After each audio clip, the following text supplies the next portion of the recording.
La Genèse, chapitre 26.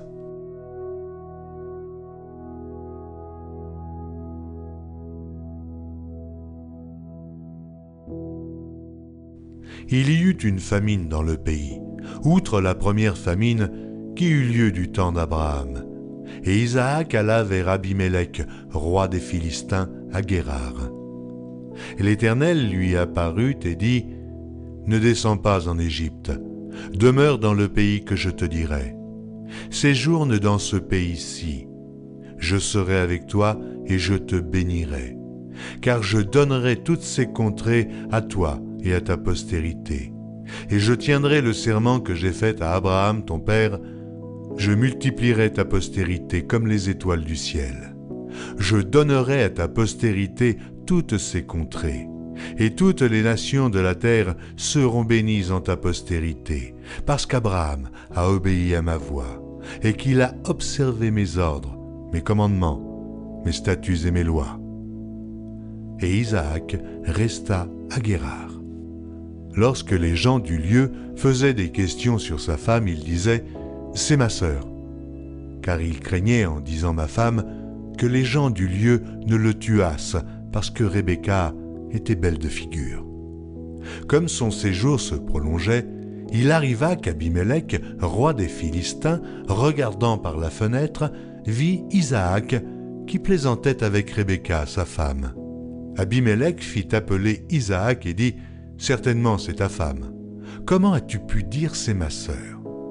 Isaac lui répondit : « J'ai parlé ainsi de peur de mourir à cause d'elle. » Et Abimélec dit : « Qu'est-ce que tu nous as fait ? Peu s'en est fallu que quelqu'un du peuple n'ait couché avec ta femme, et tu nous aurais rendus coupables. » Alors Abimélec fit cette ordonnance pour tout le peuple : « Celui qui touchera à cet homme ou à cette femme sera mis à mort. » Isaac sema dans ce pays, et il recueillit cette année le centuple, car l'Éternel le bénit. Cet homme devint riche, et il alla s'enrichissant de plus en plus, jusqu'à ce qu'il devint fort riche. Il avait des troupeaux de menu bétail et des troupeaux de gros bétail, et un grand nombre de serviteurs. Aussi, les Philistins lui portèrent envie. Tous les puits qu'avaient creusés les serviteurs de son père, du temps d'Abraham, son père, les Philistins les comblèrent et les remplirent de poussière. Et Abimélec dit à Isaac : « Va-t'en de chez nous, car tu es beaucoup plus puissant que nous. » Isaac partit de là et campa dans la vallée de Guérar où il s'établit.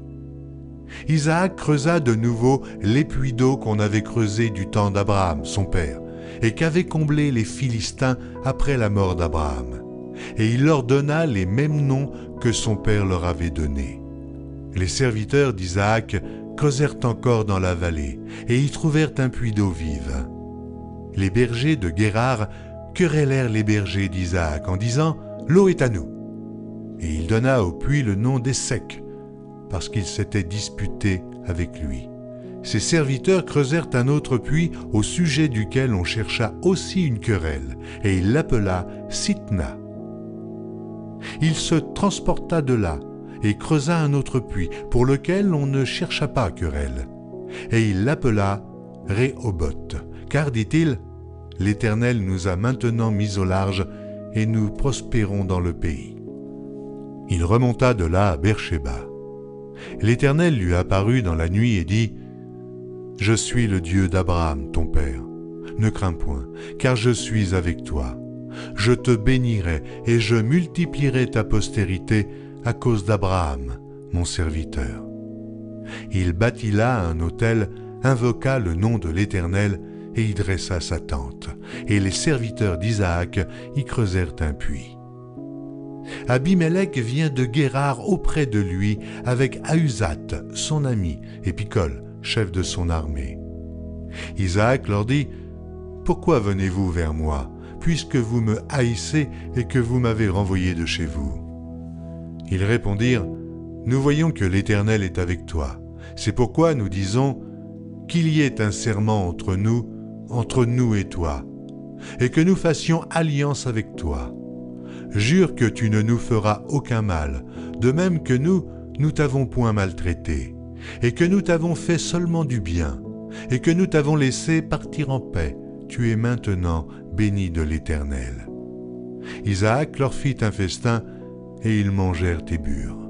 Ils se levèrent de bon matin, et se lièrent l'un à l'autre par un serment.